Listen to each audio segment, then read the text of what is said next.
Bien, mi clase es mitología mesoamericana. Quizá yo sería un poco más radical incluso en la respuesta a esa pregunta, ¿no? Yo creo que no solamente es necesaria para un escritor, sino para cualquiera como ser humano, ¿no? ¿Por qué? Porque la mitología en última instancia es un camino que te está conduciendo hacia una condición humana que no está dada, sino que tiene que ser alcanzada.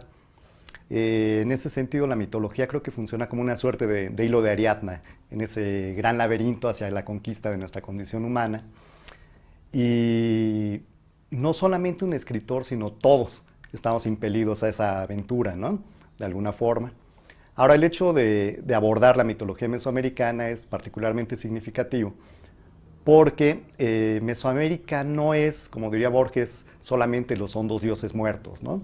Mesoamérica son dioses vivos que están entretejiendo en nuestra cotidianidad, son las voces de nuestros huesos, son de nuestros cartílagos, son las voces también de nuestras entrañas, de nuestra sangre, son nuestros ancestros, ¿no? Finalmente, que viven en nosotros y que nos han dejado todo ese tejido de mitos para tratar de conducirnos justamente en esa peregrinación hacia nosotros mismos.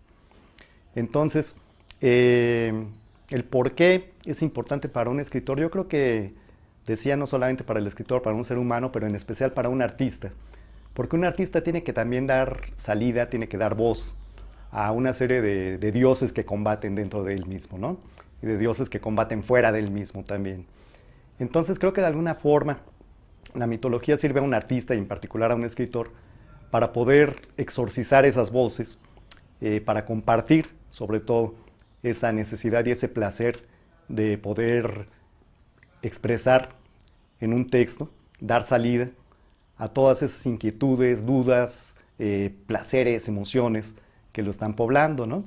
Entonces, yo vería que ahí, sobre todo, la escritura se convierte en un vehículo para compartir una búsqueda, para hacer del texto una suerte de invitación, de señuelo, para que el otro, para que el lector aborde también esa nave, se suba a tu propio viaje y entonces tu viaje deje de ser tuyo, ¿no? Y pasa a ser nuestro viaje, nuestra búsqueda, tanto saliendo tú de ti mismo como provocando la catarsis del lector. Esto es la salida que él tiene que hacer de sí mismo también para formar esa suerte de tripulación en este viaje, ¿no? ¿Un viaje hacia dónde? ¿Quién sabe? Eso siempre es un misterio. Quizá, como decían los antepasados, ¿no? Quizás un viaje a la verdadera patria, que es la tierra que no está en ninguna parte.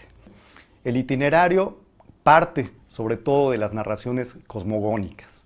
Esto es, cómo los dioses siembran el mundo y en el mundo siembran al hombre.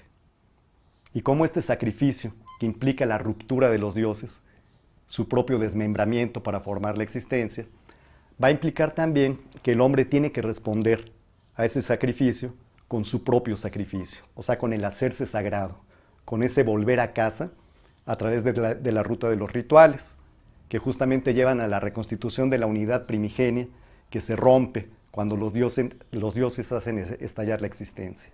Muchas veces creemos estar familiarizados con la mitología mesoamericana y a la hora que empieza uno a enfrentar ya propiamente las narraciones, los ritos, todo lo que es este diálogo entre narrativa sagrada y práctica ritual, se da uno cuenta de lo familiar y de lo ajeno al propio tiempo que es este universo, ¿no? Por una parte, sí oímos nombres de dioses que nos son familiares, Huitzilopochtli, Quetzalcóatl, etc. Pero por otra parte, no terminamos de entender la naturaleza de estos seres, de estos númenes, que quizá no son los dioses personalizados como los conocemos del panteón grecolatino, sino que son más fuerzas luminosas que encubren, a manera de máscaras, el rostro del dios sin rostro que está atrás de todos los dioses, ¿no? Entonces, es entrar en una dimensión, al mismo tiempo es una suerte de un jardín muy arcano y muy familiar, el de la mitología mesoamericana.